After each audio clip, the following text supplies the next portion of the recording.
हम सब लोग अपने जो समाज और परिवार इस देश के आज़ाद होने के बाद भी पिछड़ गए, उस गरीबी को भी दूर करने के लिए आज हम लोग यहाँ बात और आवाज उठाने वाले हैं साथियों। उस आजादी की लड़ाई के अंदर क्या हमारे लोग नहीं लड़ रहे थे? के लोग 13-13 साल के बच्चे शहीद हो गए थे।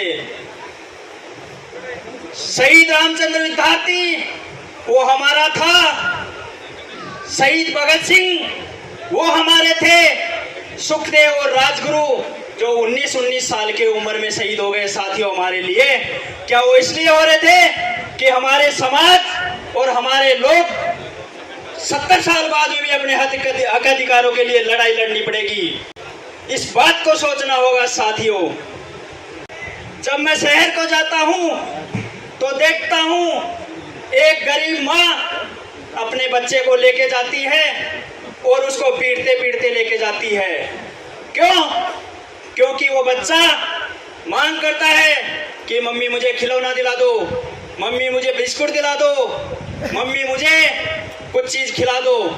मम्मी के पास पैसा नहीं होता और मम्मी मारते हुए घर पे ले जाती है। साथियों ये बात सच है कि नहीं है? बताओ मेरे सामने।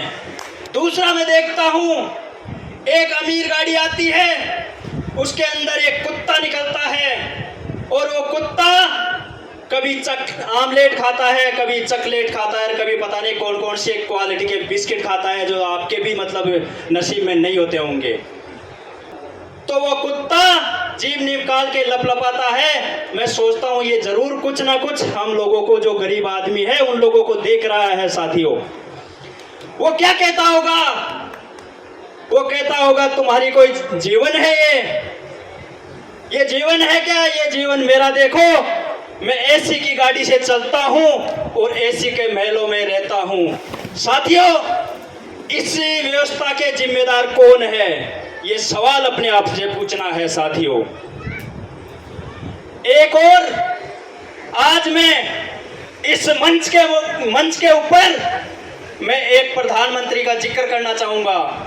मैंने लाल बहादुर शास्त्री का नाम सुना और उनके जीवन परिचय को सुना, और आपने भी सुना होगा कि उन्होंने 2 धोती और कुर्ते के अंदर अपना जो है शासनकाल पूरा कर लिया था।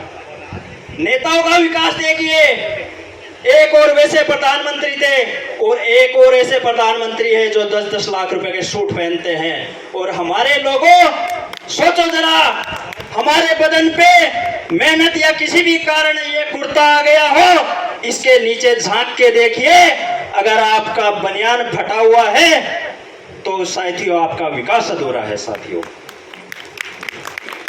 और एक और हम देखते हैं कि एक और देश के अंदर 10-10 मंजिल की, 20-20 मंजिल की बिल्डिंगें खड़ी हो रही है साथियों, और हमारे लोगों के पास रहने के लिए जमीन नहीं है। जमीन है तो बनाने के लिए घर नहीं है, और घर है तो फिर उसके अंदर फर्श नहीं है, प्लास्टर नहीं है, और ये सब भी है तो उसके ऊपर कर्जा है साथियों।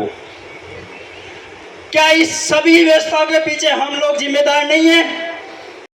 किनको देते हैं? जो इस देश की संपत्ति को लूटा है साथियों।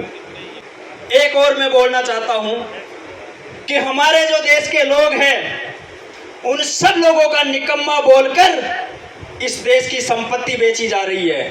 ये कहा जा रहा है कि ये जो सरकारी कर्मचारी है वो काम नहीं करते, इसका मतलब वो निकम्मापन कर रहे होंगे।